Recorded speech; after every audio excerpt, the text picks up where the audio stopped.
Assalamualaikum warahmatullahi wabarakatuh. Salam sejahtera untuk kita semua. Perkenalkan, saya Globila Nurika, dosen program studi Kesehatan Masyarakat, Fakultas Kesehatan Masyarakat, Universitas Jember. Spesialisasi saya adalah mengajar pada peminatan kesehatan lingkungan. Pada kesempatan ini, saya akan menjelaskan teknik pembelajaran saya pada salah satu mata kuliah yang saya ampu, yaitu mata kuliah pencemaran lingkungan dengan bobot SKS 2 SKS, melalui pendekatan metode DIA, Delivery, Interaction, and Assessment. Mata kuliah pencemaran lingkungan ini akan membahas tentang beberapa aspek dalam mengidentifikasi sumber, jenis, bahan pencemar, serta upaya pengendalian pencemaran lingkungan pada media air, udara, tanah, material B3, dan limbah B3. Mahasiswa yang telah mengampu mata kuliah pencemaran lingkungan ini nantinya diharapkan mampu menjelaskan konsep dan pengendalian pencemaran air, udara, tanah, dan B3, serta mampu mengidentifikasi permasalahan pencemaran air, udara, tanah, dan B3 di lingkungan masyarakat. Sebagai upaya mencapai kemampuan tersebut, mahasiswa akan diberikan beberapa topik pembelajaran selama 14 kali tatap muka melalui tatap muka langsung di ruang kelas maupun tatap maya menggunakan aplikasi Zoom Meeting.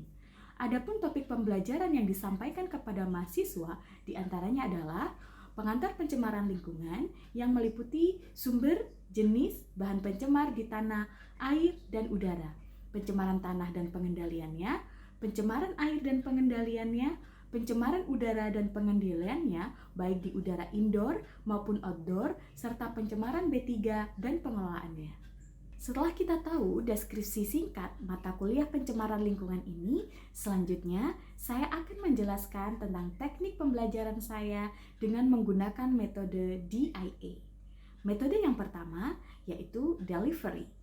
Penyampaian mata kuliah pencemaran lingkungan ini kepada mahasiswa yaitu menggunakan media textbook serta aktivitas penugasan, studi kasus, dan team-based project. Textbook yang digunakan sebagai pustaka utama dalam mata kuliah ini yaitu tentang ilmu kesehatan masyarakat, pencemaran lingkungan, pengendalian pencemaran lingkungan, dan dampak pencemaran lingkungan sebagai berikut. Setiap minggunya, mahasiswa akan menganalisis satu kasus secara berkelompok sesuai dengan topik pembelajaran dan dipresentasikan saat kelas berlangsung. Metode kedua yaitu interaction. Saya menggunakan beberapa saluran komunikasi kepada mahasiswa dengan cara interaksi langsung di dalam kelas, baik itu kelas luring maupun daring, melalui diskusi tanya jawab maupun penyampaian pendapat oleh mahasiswa terkait topik pembelajaran, sehingga proses pembelajaran dapat berjalan komunikatif dua arah. Selain itu, saya juga menggunakan media e-learning sebagai media pengumpulan tugas mahasiswa, berdiskusi, dan pemberian feedback kepada tugas yang telah dikerjakan oleh mahasiswa. Metode ketiga yaitu assessment. Pada pertemuan pertama perkuliahan, penanggung jawab mata kuliah akan menyampaikan kontrak perkuliahan yang disepakati oleh pengajar dan juga mahasiswa. Di dalam kontrak perkuliahan tersebut disampaikan beberapa komponen dan juga bobot penilaian.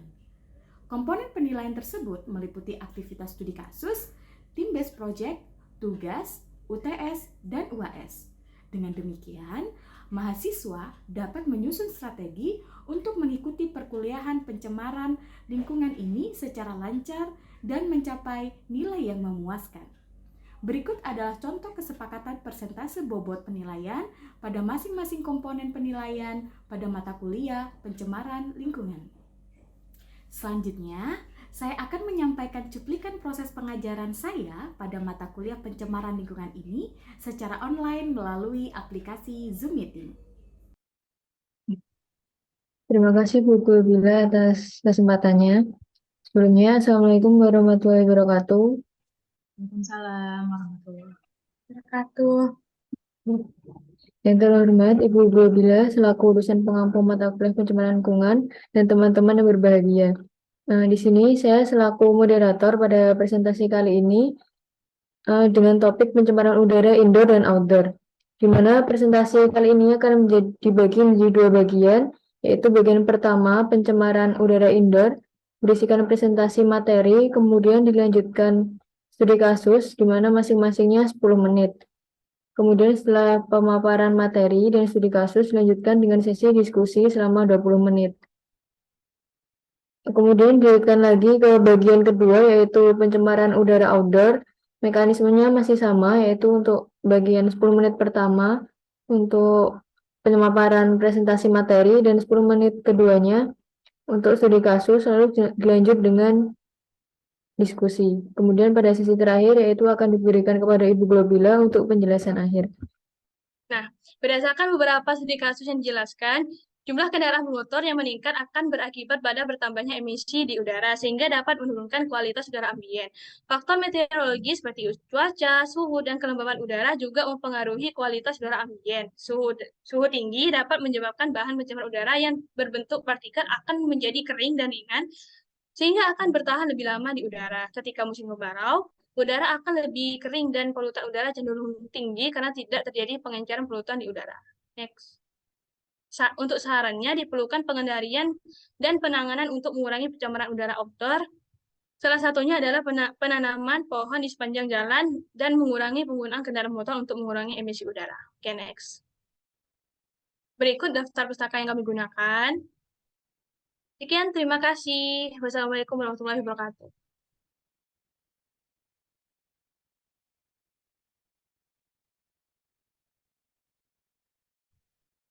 Terima kasih untuk kelompok 4 yang sudah memaparkan materinya. Kemudian selanjutnya ada sesi diskusi kembali, masih parutan yang sama seperti bagian pertama tadi. Jika ada pertanyaan untuk kelompok 2 dan kelompok 4 bisa raise ya, dan nanti disebutkan mau untuk kelompok berapa. Jika tidak bisa on mic bisa menulis pertanyaannya di kolom chat.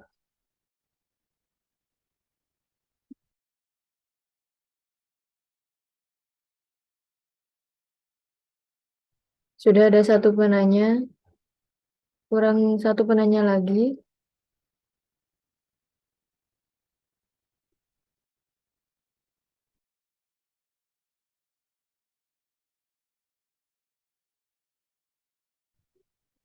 Ya, teman-teman, apakah ada yang mau bertanya lagi?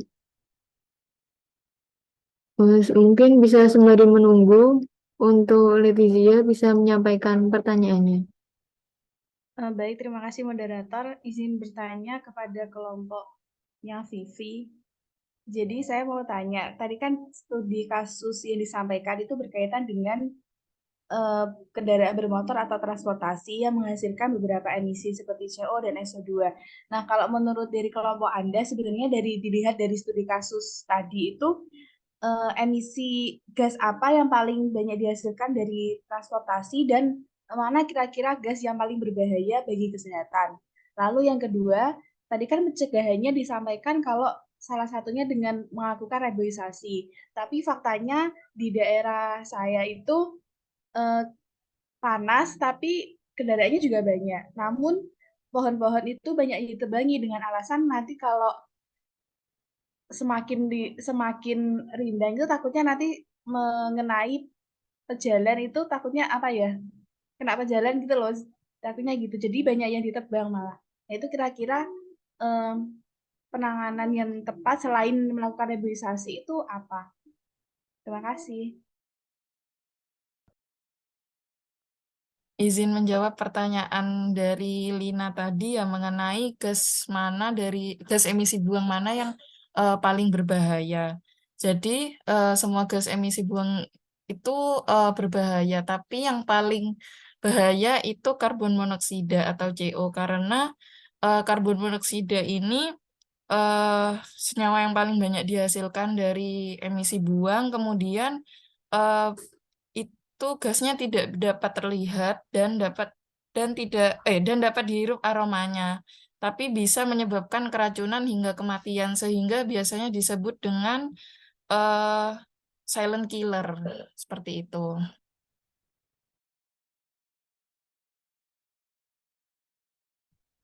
Iya, moderator, izin menjawab pertanyaan kedua.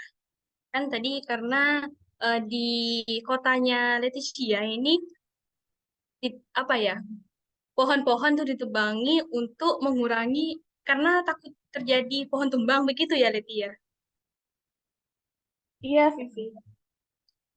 Ya, itu sebenarnya bisa diatasi gini ya. Kan pohon itu punya masanya sendiri ya. Kalau benar, kalau pohon itu udah tua, boleh ditebangi. Tapi kita tuh juga harus menanam pohon dengan yang usia yang rendah-rendah. Karena pohon itu baik penting gitu loh untuk kehidupan kita itu. Jadi tidak bisa dihindari itu, tidak bisa. Nah, selain itu, selain melakukan reboisasi, kita juga bisa mengurangi penggunaan kendaraan bermotor dengan cara menggunakan kendaraan umum atau enggak kita itu jangan sampai satu mobil itu isinya cuma satu orang itu sangat mubazir ya. Bisa jadi satu mobil itu beberapa orang sampai penuh itu boleh. Jangan kalau cuma satu orang perjalanan dekat tuh ya udah cuma motor satu itu sudah cukup atau enggak ya pakai sepeda yang apa sih, sepeda apa? Sepeda kayu. Nah, kayak gitu. Terus selain itu, penanaman tanaman yang khusus untuk pencemaran emisi itu juga perlu dilakukan kayak tanaman tanda urusan yang sering kita jumpai itu juga bisa digunakan kayak gitu. Selain itu juga bisa lakukan juga penerapan ganjil genap. Kalau yang ganjil, yang silakan plat nomor ganjil lebih maju. Kalau yang genap ya plat nomor genap begitu. Apakah ada tambahan dari kelompok saya mungkin?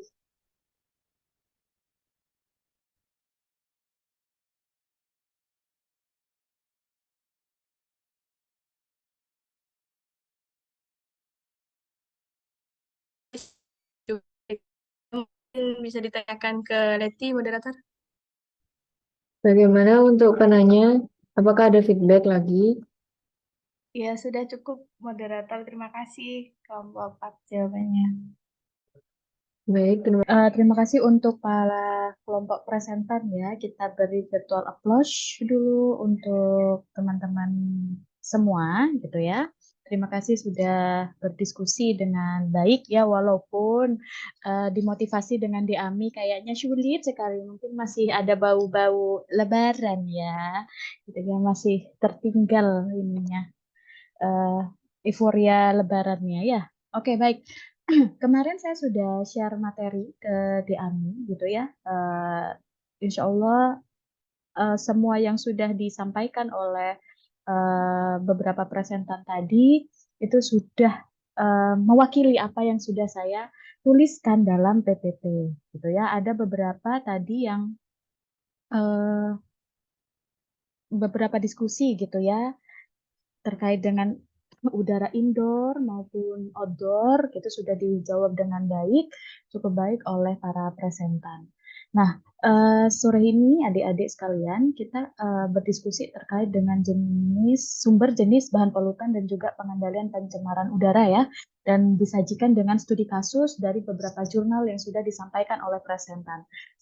Harapannya adalah dari beberapa studi kasus yang disampaikan ini nanti ujung-ujungnya karena ini sudah semester akhir ya, ujung-ujungnya bisa bermanfaat untuk kalian mendapatkan inspirasi sebagai topik dari tugas akhir kalian semua, gitu ya.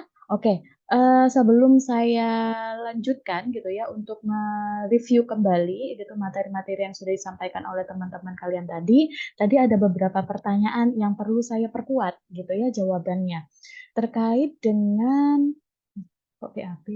terkait dengan syarat ventilasi tadi ya. Kira-kira ada yang tahu nggak berapa sih persyaratan ventilasi yang ideal yang ada di dalam rumah? Ada yang tahu nggak? Ventilasi di rumah gitu ya. Itu kira-kira berapa sih luasnya? Dapat dikatakan baik, memenuhi syarat gitu ya. Rumahnya rumah sehat gitu ya. Ada yang tahu nggak? Izin menjawab, Ibu.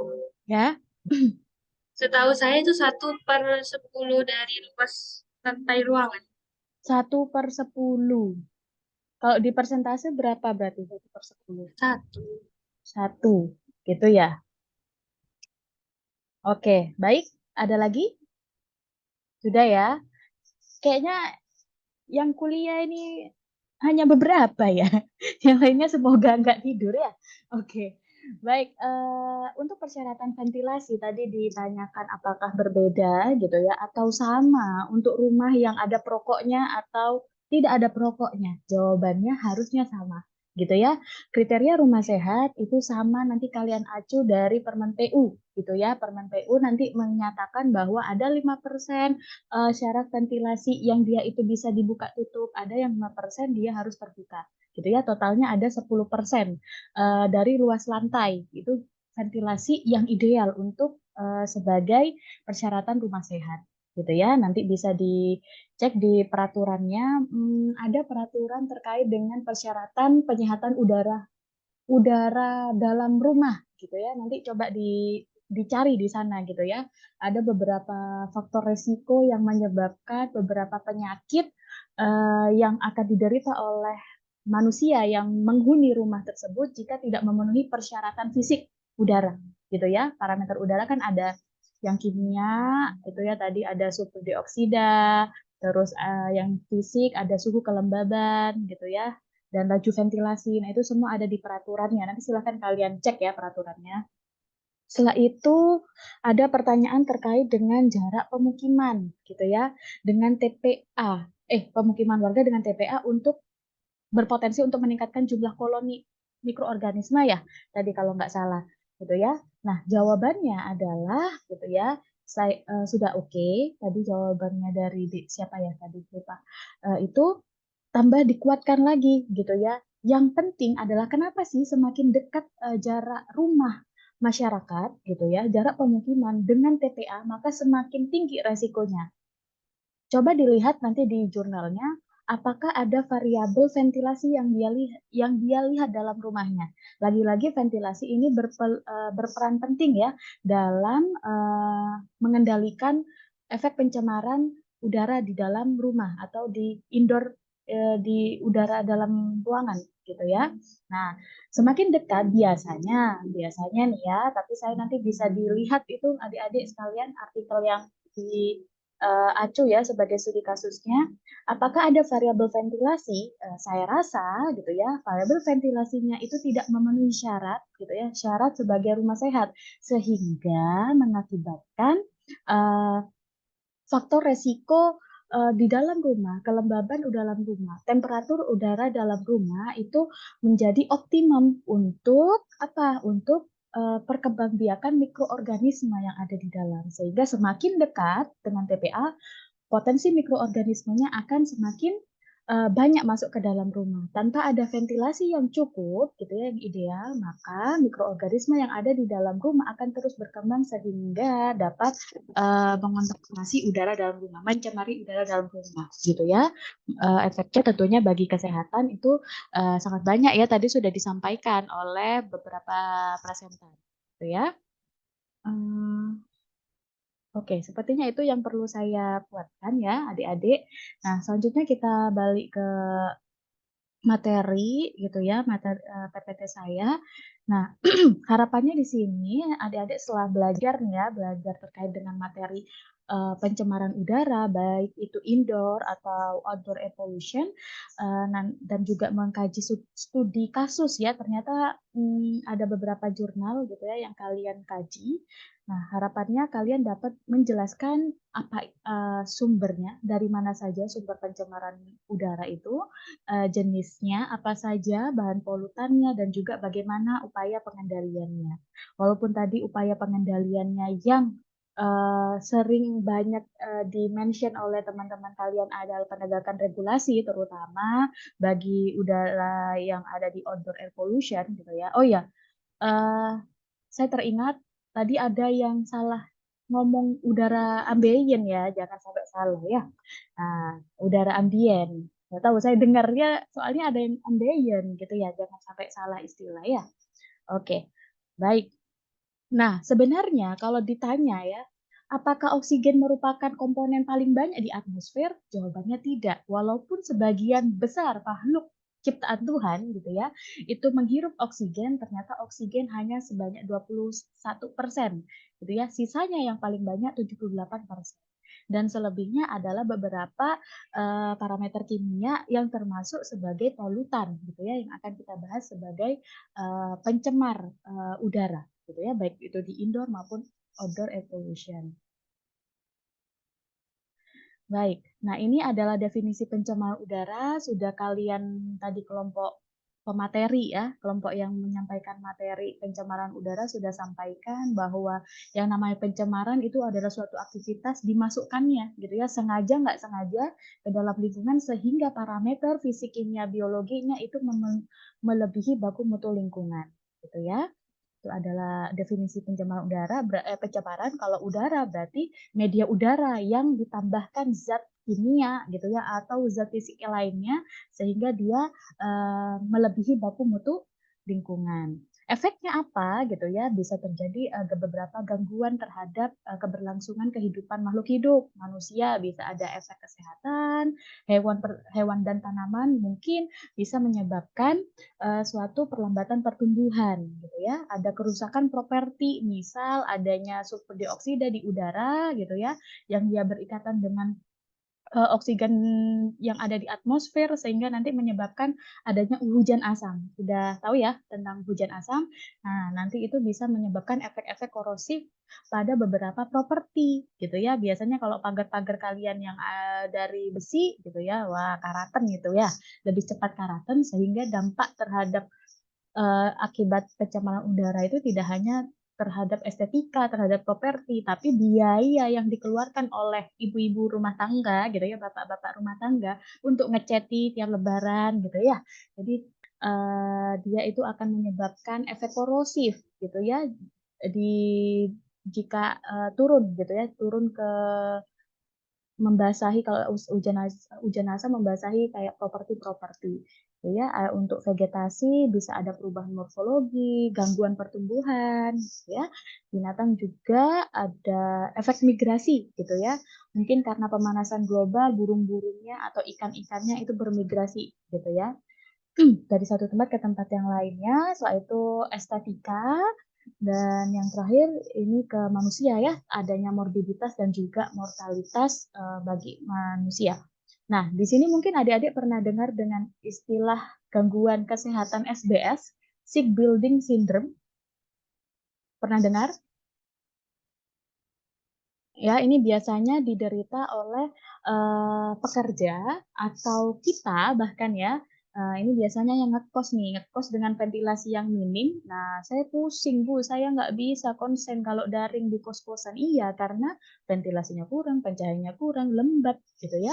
Maka akan menimbulkan efek-efek SBS yang biasanya pusing gitu ya. Pusing, mual gitu ya. Itu bukan karena kalian tidak makan, tapi bisa jadi karena faktor lingkungan gitu ya yang menyebabkan kalian mengalami sick building syndrome. Bukan bangunannya yang sakit, tapi bangunan yang menyebabkan kalian sakit, gitu ya. Nah, oke, ini adalah ilustrasi pemanasan global yang saya yakin adik-adik sekalian sudah sering melihatnya, gitu ya, di mana gas rumah kaca ini menjadi penghalang, gitu ya, kembalinya pantulan-pantulan ini. Nah, ini yang menjadi penghalang gas rumah kaca apa saja? Ada gas metan ya, CO, SOX, NOx itu akan menghalangi pantulan sinar matahari sehingga menyebabkan udara yang terperangkap di bawah atmosfer ini akan meningkat, gitu ya. Oke, ini adalah ilustrasi bagaimana hujan asam itu terjadi. Dan terkait dengan pengendalian pencemaran udara, memang betul gitu ya, penegakan peraturan perundangan itu menjadi kunci. Nah, sayangnya di negara kita lagi-lagi peraturan itu tidak tegak ya untuk diterapkan gitu ya. Padahal konsep sustainability development itu tadi disampaikan bahwa Bu, saya di rumah saya di daerah rumah saya ditebang pohonnya gitu ya tanpa dia memikirkan konsep keberlanjutan maka alhamdulillah ya tanpa memikirkan konsep keberlanjutan tentunya itu tidak bisa dibenarkan walaupun untuk tujuannya adalah untuk melindungi pengendara gitu ya. Harusnya kalau ada mau proses seperti itu, jadi dia 3 tahun sebelumnya sudah harus menumbuhkan tanaman baru, gitu ya, sebelum dia itu menebang pohonnya, gitu ya, adik-adik. Nah, ini adalah peraturan yang mungkin kalian bisa acu nanti, gitu ya, sebagai dasar penyelenggaraan pengendalian pencemaran udara. Bisa dilihat di PP 22 tahun 2001 ya tentang PPLH. Di sini ada baku mutu udara ambien ya, bukan ambien ya. Udara ambien, sulfur dioksida harus berapa, karbon monoksida harus berapa. Nah, ini bisa kalian acu saat kalian nanti melakukan riset terkait dengan controlling udara ambien gitu ya. Mungkin saya mau mengukur Bu efek pencemaran udara di sepanjang jalan gitu ya, sepanjang jalan Jawa gitu misal, ya ini bisa kalian acu. Nah, monitoring itu penting terhadap kualitas udara. Pemerintah kita sudah menyediakan sistem gitu ya, sistem monitoring yang harusnya aktif gitu ya, 24 jam. Tapi so far ada juga gitu ya yang ISPU-nya mati. Pernah dengar ISPU ya? Pernah dengar ISPU ya? Nah, ini indeks standar pencemaran udara ini harusnya sebagai titik gitu ya, titik pemerintah sebagai landasan pemerintah membuat suatu regulasi untuk baku mutunya apakah diketatkan gitu ya, dan apakah upaya reboisasi itu diwajibkan bagi suatu daerah gitu ya. Ini bisa dilihat dari indeks standar pencemar udara. Di ISPU akan mengcapture hanya 1, 2, 3, 4, 5, hanya 5 senyawa gitu ya, yang berperan signifikan dalam pencemaran udara. Ada partikulat matter 10 gitu ya, yang dia hampir menyerupai debu gitu ya. Ada CO, SO2, NO2 dan juga O3 gitu ya. Nah, ini adalah standar atau pengkategorian kapan sih udara kita itu tidak sehat gitu ya, ini sudah ada dan ini bentuk ISPU-nya gitu ya, sepertinya kalian sudah pernah lihat harusnya gitu ya. Nah, kalau Jember saya belum ketemu ini di mana gitu ya, belum ada, hanya ada ISPU ini hanya kalau nggak salah ada 10 titik di Indonesia, tapi nanti coba di cross check lagi ya, mungkin ada. Oke, nah ini selain ISPU kita sudah bisa mengakses website ini ya, www.iqair.com/id. Di sini kalian akan melihat kualitas udara di manapun seluruh Indonesia, gitu ya.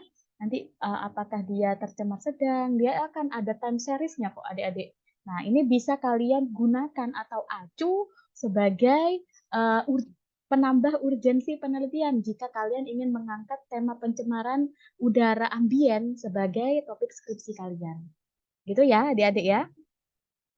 Oke, sepertinya itu saja yang bisa saya sampaikan untuk melengkapi diskusi yang mulai tadi siang ya bersama teman-teman presentan gitu ya. Mungkin ada yang mau dikonfirmasi sebelum saya akhiri? Permisi, Bu. Ya, silakan. Saya izin mengkonfirmasi ya, Bu ya. Berarti kalau polutan sekunder itu lebih sulit ya, Bu, pengendaliannya dibandingkan primer gitu kan. Nah, terkait dengan pengendalian ya, apakah primer dan sekunder itu sulit gitu ya? Sebenarnya sama, Dek Vivi. Kalau kita mengendalikan polutan primer gitu ya, otomatis polutan sekunder itu akan mengikuti gitu ya. Karena kenapa? Adanya polutan sekunder, dia kan akan berinteraksi ya di udara. Kalau sumber primernya, polutan sekunder itu ada polutan primer bereaksi dengan oksigen radikal gitu ya, radikal bebas. Paham ya?